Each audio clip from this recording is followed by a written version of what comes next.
Athens, Greece, summer 2019. A tourist family crosses the hall of the National Archaeological Museum when a silent signal interrupts the routine. The 6-year-old girl is named Mia, her hair tied in a simple braid, and she walks confidently holding her mother's hand. Suddenly, she releases the hand, turns her face decisively, and heads straight toward the Hall of Funerary Steels, as if recalling an ancient route. Elena and Daniel exchange a brief glance and follow her cautiously, surprised by the precision of each of her movements. In front of a display case, the girl stops, places her palm on the glass, and holds her breath with a serenity unusual for her age. It does not seem like a whim, it feels like recognition. The label states that the steel originates from the vicinity of Corinth and is attributed to the late Hellenistic period. It describes traces of reddish pigment, a simple spiral in the upper field, and a name so fragmented as to be illegible. Mia does not read the text or ask for help. She fixes her gaze on a triangular notch in the lower right corner, as if that detail holds the key to a familiar story. Elena tries to suggest another hall, but the girl takes exactly one step back, lowers her gaze with focus, and sighs with a restraint that disarms. The guard notices the quiet tension and chooses to keep his distance. There is something in that silence that compels everyone to speak more softly. That evening at the hotel, Elena quickly jots down her impressions while the city breathes through terraces and hurried steps. They have spent a week in Greece, having chosen Athens for its history and the ease of visiting nearby sites, planning a tour to the Corinth Canal before continuing to Mycenae. Until that morning, the girl showed interest in the cats of the old quarter, the beach, and ice cream melting in the sun. Now, seated at a small table, she draws a rectangular stone with a marked corner, sketches an irregular spiral and a flower with elongated petals, and adds a tiny, the edge. Elena recognizes the silhouette of the steel and the notch the girl pointed to with her gaze. Unease settles in that day without fanfare. At dawn, they set off for Corinth along a road winding through bright hills and rows of olive trees. The sea appears on the left, vanishes behind a bend, and reappears like a blue mirror that watches without interfering. Mia travels by the window, not asking how much longer or complaining about the heat. She observes with concentrated calm. A local guide named Victor, an archaeologist with years of experience in necropolises and museum storerooms, awaits them. He speaks deliberate Spanish learned from visiting researchers. Hearing the story, his expression shifts from professional courtesy to sober interest and explains that active sectors have restricted access, and any visit requires permits. He suggests starting with the on-site museum. The on-site museum offers quiet halls, narrow display cases, and cool light that protects pottery, fragmented slabs, and everyday objects. Among humble pieces preserving stubborn stories, Mia detaches herself with the same serenity as the previous day and stops before a terracotta offering with floral decoration. She points to the corner of the base, where a tiny crack cuts through the curve of the edge. The label notes that it comes from a family tomb outside the urban core. The guard, accustomed to restless children, raises his eyebrows at this precision. Victor suggests consulting a specialist in funerary inscriptions and proposes a meeting that same afternoon. That afternoon, Anna arrives, an epigraphist dedicated to funerary inscriptions. Her presence conveys an attentive calm that supports dialogue without intruding. She listens to Elena's account, asks Mia simple questions without pressing for answers, and opens a folder with images of steels recovered from peripheral sectors where names have been lost but forms endure. On the third image, a broken steel appears with a simple spiral and traces of reddish pigment, accompanied by a conservation note about a triangular notch in the lower corner. Mia points precisely to that spot. Anna neither dramatizes nor dismisses. She takes notes, requests time to review archives, and suggests a field visit the next day with a short itinerary. The walk leads to a stony path beside a hollow where low vegetation reveals traces of ancient walls. The afternoon settles with a soft golden light that blurs edges. The air smells of thyme and warm dust. Insects create a sustained hum reminiscent of a wordless prayer. Mia advances a few steps ahead of the group with quiet determination, stops beside a gnarled olive tree, and kneels naturally, resting her hands on her thighs. She closes her eyes briefly and touches the ground with her fingertips, as if greeting something hidden. Victor observes without intervening, uses a brush from his pocket, and gently cleans the edge of a low, flat stone. A worn trace emerges that could belong to a spiral. Anna records the orientation of the olive tree, the direction of the path, and the position of the clearing, requesting permission to take photos without including the girl's face. Elena nods and feels her breath align with the rhythm of the place, while Daniel admits the coincidence exceeds chance. At sunset, they return to the vehicle slowly, as if the terrain demands a respectful farewell. That evening at the hotel, Mia draws a courtyard with a tree of a rounded crown, a well by the wall, and a vessel on the ground, along with a female figure standing in the doorway. Elena does not recognize the scene in any travel brochure. She sends the photo to Anna, who responds with a concise message noting that the layout recalls Hellenistic rural houses and that the well's detail is significant. The next morning, Elena and Daniel arrive with Mia at the university archive, where Anna and Victor have gathered field inventories, campaign sketches, and conservation photos. The storeroom smells of cardboard, old dust, and the faint metal of movable shelves. Anna explains that some finds from peripheral necropolises were transferred to boxes labeled with season codes and approximate coordinates, and some unstudied pieces rest in sealed bags with mica traces adhering to the stone. While reviewing lists and printed thumbnails, a reference emerges to a group of fragmented steels with a spiral motif and reddish pigment, originating from a rural sector near a solitary olive tree and a stony path. Elena senses the description matches the clearing where the girl paused the previous day. The group descends to the materials storeroom, a cool space where rows of shelves house numbered boxes awaiting calm examination. Victor locates the segment corresponding to that campaign, carefully extracts a moderately heavy box, places it on a table, and checks the register with almost ceremonial seriousness. Upon opening, several fragments appear wrapped in neutral foam, each secured in a transparent bag with handwritten labels. One fragment shows worn curved lines and a triangular indentation at the edge, a wound in the stone reminiscent of the notch the girl indicated in the museum. Without conservation approval, the piece cannot be freed from its packaging, but the mere sight of its outline stirs in Elena a mix of relief and vertigo, as if a foreign memory were set in motion. The assigned conservator, named Laura, arrives with gloves, cold light lamps, and the patience of someone accustomed to listening to what objects whisper without words. She opts for a visual inspection without invasive intervention, takes macro photographs of the edge with the notch and pigment traces, and proposes a next step with multispectral imaging to read nearly faded traces invisible to the naked eye. Anna uses the break to spread out perspection maps, overlays information layers, and pauses at a diagram of rural paths where an old note mentions a family burial group with simple steels and terracotta offerings. Elena recognizes in the shape of that path intersection the arrangement the girl drew the previous night with a well, a tree with a rounded crown, and a vessel by the wall.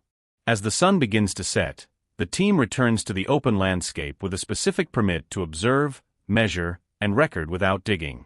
The air is golden, and the olive tree's shadow falls like a slow needle on the stone. Mia walks to the same clearing, stops where the soil's texture shifts, and gazes at the ground with a serenity that unsettles by its naturalness. Victor brushes away a thin layer of dust, revealing a hidden edge, and calls Anna to document the precise orientation. Near the first point, another fragment emerges embedded in the soil with minimal traces of reddish pigment, matching the storeroom record. Elena cannot explain why each discovery reduces an anxiety growing for days, as if the landscape were answering silently posed questions. That evening, exhaustion does not overcome Elena's heightened pulse, who listens to her daughter's breathing as a guide to ordering thoughts. The girl sleeps, but in her rest, whispers emerge that do not form complete sentences.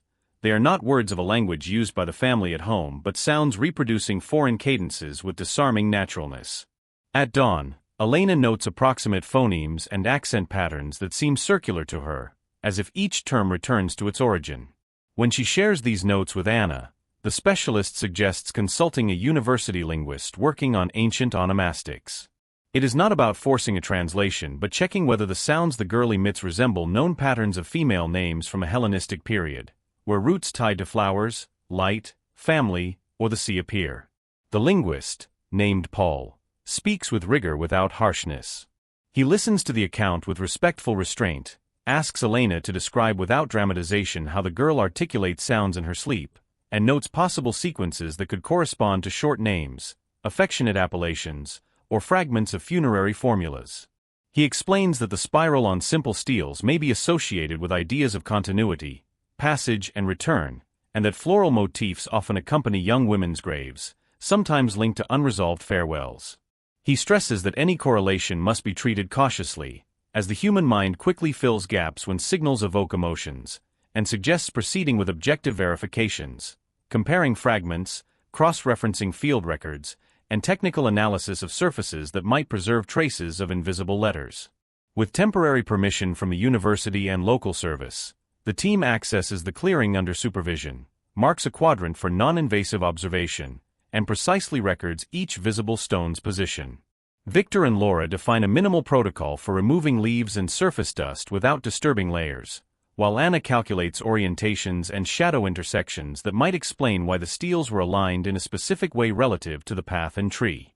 Beneath a thin crust of earth, a trace of a stone base emerges where a steel might have stood, and beside the edge, a discrete curve of a terracotta offering appears, broken into two fragments preserving the relief of elongated petals. Elena suppresses the urge to lean closer and lets technical judgment guide the timing, understanding that respect is also a form of language. Mia observes the scene silently with interlaced fingers, touching nothing, her head slightly tilted as if listening to voices not of the present. There are no tears or euphoria, there is a serene gravity that orders the space. Victor lifts his gaze from the register, meets Elena's eyes, and recognizes in that look a blend of fear and gratitude. The decision is to halt work in the clearing, superficially consolidate the pieces to prevent damage, and with permission, transfer loose fragments to the lab for study involving multispectral imaging, grazing light, and relief scanning. Anna, before setting aside the sheets, notes a brief observation in the margin. The girl remains calm at the point where the landscape shifts, as if the distance between memory and Earth has been reduced to a minimal gesture. Back in the city, the afternoon turns into a sequence of corridors, slow elevators, and lab tables lit from above. Laura organizes trays, prepares inert supports, adjusts lamps, and decides to start with the fragment with a triangular notch, which could guide the alignment of other edges. Paul observes from a corner, alert to possible traces suggesting letters, while Victor reviews sketches and measurements with undisturbed focus. Elena, seated by the window, keeps her gaze on her daughter, who silently flips through a notebook and traces with her finger the outline of a spiral drawn the previous night. When the first series of images appears on the screen, the room holds its breath. Under a certain wavelength, lines emerge that are not random, a subtle geometry that could be the start of a name. Confirmation does not come that evening, as science demands patience, and procedures require steps not skipped on impulse. Yet Elena knows the day has changed shape. She no longer faces only the unease of a girl pointing at display cases and a clearing. Now a path opens where technique, memory, and landscape begin to converse respectfully. Anna promises a preliminary report once the images are calmly processed. Victor coordinates with the local service for another observation visit. Laura assures that surfaces will respond better when ambient humidity stabilizes. Paul suggests not forcing the girl to recall, as memory, when pushed, invents defenses. Elena, before turning off the light, holds her daughter's hand and understands that moving forward will require a precise blend of silence, method, and courage. As the laboratory awakens with the soft hum of lamps, Laura presents the first series of processed images with grazing light and specific wavelengths. Beneath the patina of time, fine lines appear that are not cracks but deliberate incisions. Anna zooms in on an area in the stone's upper field where the spiral begins and points to a sequence of 3 signs forming a recognizable unit for those who have spent years reading nearly erased letters. She cautiously explains that victory cannot be claimed before comparing other captures, but admits that the outline of a female name common in rural Hellenistic contexts is emerging. Elena holds her breath with a mix of relief and fear that tenses her shoulders. Paul patiently takes notes, reproduces the image in his notebook, and compares the curvature of the strokes with reference alphabets used in simple graves. He does not seek to force a resolution, but to rule out artificial readings. He notes that the sequence could correspond to a short name tied to flowers or light, common in epitaphs of young women. Victor, observing silently, suggests cross-referencing the register with catalogs of similar pieces at the university and on-site museum, as sometimes different fragments of a single steel end up separated unnoticed. Laura proposes temporarily consolidating the edge to allow more captures without risk, and the team divides tasks with the serenity of those who prefer precision over shortcuts. Mid-morning, they return to the clearing with an extended observation permit. The sky is clear, and the olive tree's shadow moves like a slow needle across the earth. Victor marks a safety perimeter with discreet tapes, Laura removes dry leaves with a soft spatula, and Anna sketches, noting every irregularity. Opposite the first point, the base of a plinth with fixing traces appears, and beside it, two tiny terracotta fragments with floral relief emerge. Elena notices Mia pausing where the soil's density shifts, as if the earth recalls an ancient weight. Paul records ambient sounds, not from superstition but discipline, as sometimes silence has a structure too. The afternoon progresses with precise measurements and necessary pauses. Laura obtains new image series with grazing light that better define the spiral and reveal, beneath old dust, the shadow of another letter. Anna, with confidence-inspiring calm, notes that the sequence could complete a short name in the nominative, common in epitaphs without genealogy, those condensing life into the pure presence of the one who was. She proposes a mental exercise that avoids hasty conclusions, accept that a coincidence may exist without negating a more complex truth, and recall that the earth preserves stories with patience, not for spectacle. Elena silently thanks this way of preserving names. That evening at the hotel, Mia sleeps with a different serenity. Elena, having learned to recognize the weight of each breath, understands that the girl has less tension in her jaw and a rounder rhythm in her rest. At dawn, the little one draws the spiral from memory with greater certainty and adds a floral motif absent from earlier sketches. Elena photographs the drawing and sends it to Anna, who responds with a brief message. The petal pattern resembles one documented in offerings from rural graves tied to houses with a central courtyard.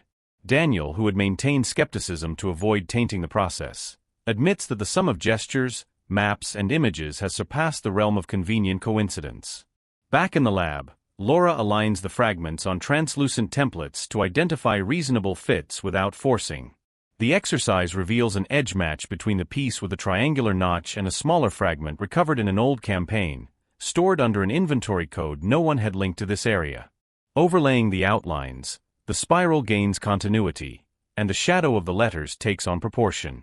Anna notes that the sequence could complete a short, luminous name, perhaps common in places where the sea, light, and cultivated fields embrace. Paul suggests not yet voicing the reading aloud, lest the mind create echoes that spoil the listening. With limited permission, the team decides to briefly visit a parallel register at the capital's archaeological museum, where fragments from the same region, not returned to local storerooms for logistical reasons, are kept. The journey becomes a rigorous review of cards, photos, and marginal notes speaking of field days, untimely rains, and humble finds. In a reserved display case, Laura finds a small fragment with reddish pigment and a curvature matching the radius of the sought spiral. The internal label indicates an origin compatible with the olive tree sector and stony path. Comparing proportions, the geometry offers a promise of fit. The partial reconstruction is conducted on the table without adhesives, only with inert supports and the held pulse of attention. Joining the three fragments under controlled light, the spiral becomes nearly complete, and the letter sequence can be read with reasonable probability. Anna breathes deeply and states, with a sobriety respecting the method's limits, that the name seems to correspond to a short form tied to clarity. Paul, without theatrics, adds that this phonetic pattern aligns with the sounds Elena noted during the girl's dreams. Victor closes his eyes for a second, not to celebrate but to fix the moment's precision.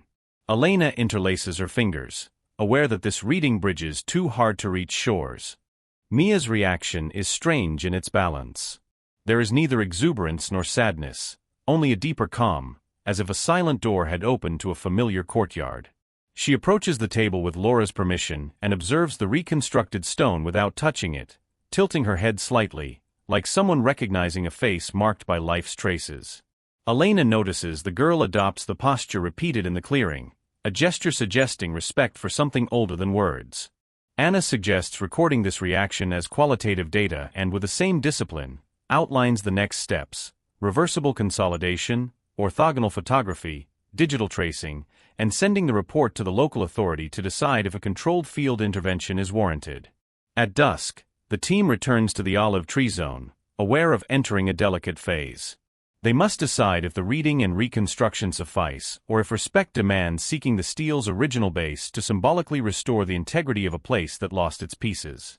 Victor marks a minimal area for non-invasive surface cleaning. Laura prepares materials to stabilize edges if a stone plinth appears, and Anna writes on the sheet a sober phrase reminding that every intervention must answer the essential question: whom it serves, what it repairs, what fragment of truth it restores. Elena looks at her daughter and understands the answer does not belong solely to the past. The surface cleaning proceeds with almost ceremonial care, and the ground responds with a clarity no one dares hope for. Beneath the dust layer, the stone plinth that supported the steel emerges, a slightly sunken rectangle with fixing traces matching lab observations. Victor halts his gesture before emotion is mistaken for haste and asks Laura to stabilize the edges with reversible materials. Anna records angles, orientations, and measurements with precision that turns the scene into a silent score, while Paul notes phonetic impressions the girl whispered in sleep on previous nights, not as translation but as an echo seeking its place. Elena observes her daughter and understands the landscape has ceased to be a stage and become a memory that breathes again. The reconstructed piece never touches the plinth without formal permission, but a dry test, conducted on a precise tracing, confirms the proportions are not a benevolent illusion. The spiral completes its turn, the floral motif regains symmetry, and the name suggested by the salvaged letters aligns with a sobriety that disarms the most stubborn reservations. Anna drafts a report with cautious language, where the hypothesis ceases to be conjecture and presents as a probable reading supported by convergent evidence. Paul adds a technical note on the name's root, tied to clarity and flowers, common in rural epitaphs for young women. Victor closes his notebook with a respect needing no words, as method and emotion, this time, walk at the same distance. Elena requests a moment before proceeding with formalities, not to celebrate but to order what reason cannot without silence's aid. The girl approaches the work area's edge and stands with the same serene posture she took in the clearing the first time. There is no euphoria or drama, only a calm belonging to a deeper current than the journey's chronology. Laura, without breaking the silence, places a warm lamp at a distance that does not harm the stone, and the reddish color dormant in the pores responds with a minimal glow, enough to remind that matter preserves lights that do not fully extinguish. Anna, in a low voice, suggests leaving the place as one leaves a room after parting with a loved one, with order and gratitude.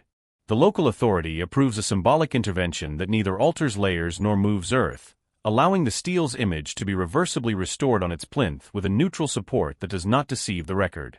The aim is not spectacle but to give the place a chance to see itself with the dignity stolen by centuries of transfers and scattered fragments. The afternoon chooses a slanting light that softens the stone and mutes nearby sounds. The team places the inert support, precisely overlays the tracing, and projects the name's reading with a translucent sheet to avoid direct contact.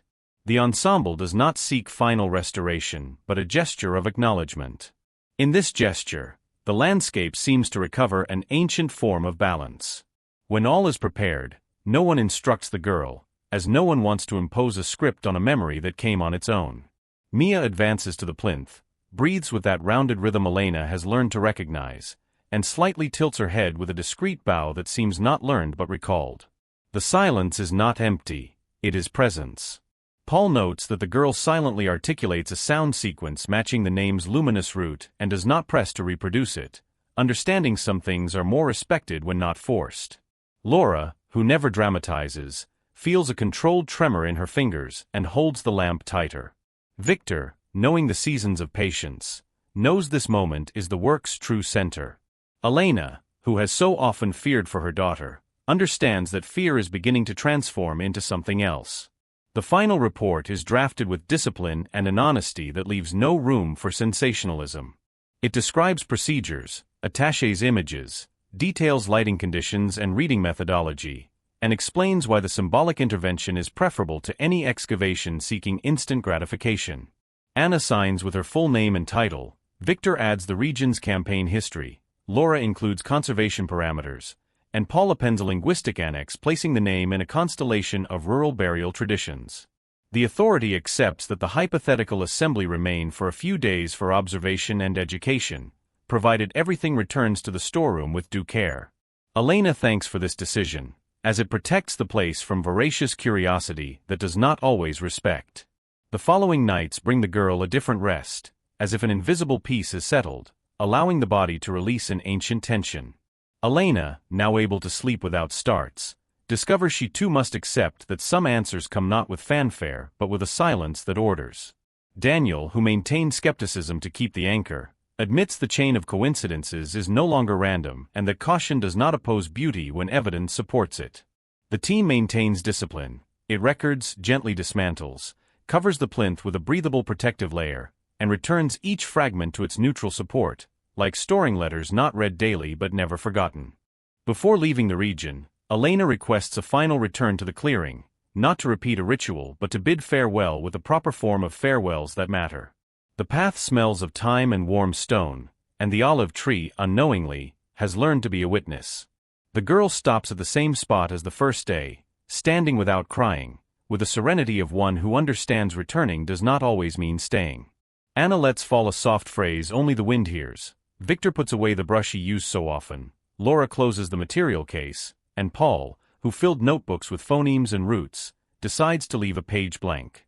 Elena looks at the open sky and recognizes, for the first time in a long while, a peace not dependent on perfect answers. The return journey to the capital unfolds without the tension of previous days. The city greets the family with the usual murmur of terraces and steps, but this noise no longer disturbs. It reminds that daily life is also a form of miracle. In the hotel room, Mia draws the spiral and floral motif one last time, but this time adds a detail absent from earlier sketches, a line starting at the edge and deepening toward the center with a new softness, as if the form wishes to rest in itself. Elena keeps this drawing with a certainty. It is not a trophy but a carefully guarded memory. Daniel closes the suitcase with the calm of one who knows returning does not undo what was learned. The next dawn finds the family ready to depart with a gratitude needing no words. Over the weeks, the team's report integrates into the archives with the same sobriety with which it was written, and the reconstructed piece, still under study, begins to appear as an exemplary case of cautious reading in fragmentary contexts. The university organizes a small academic session where procedures and conclusions are presented without embellishment, and the human story behind the data is shared with the same respect as the methodology. Elena, already home, notices the girl returns to her games, simple books, and a vast curiosity that needs no forcing of doors that open themselves. Sometimes, on very quiet nights, Mia places her hands on her knees and closes her eyes for a moment, not to seek voices but to thank the clarity that remains when memory finds its place. In that calm, past and present cease to quarrel, and life follows its course with the quiet dignity of true things.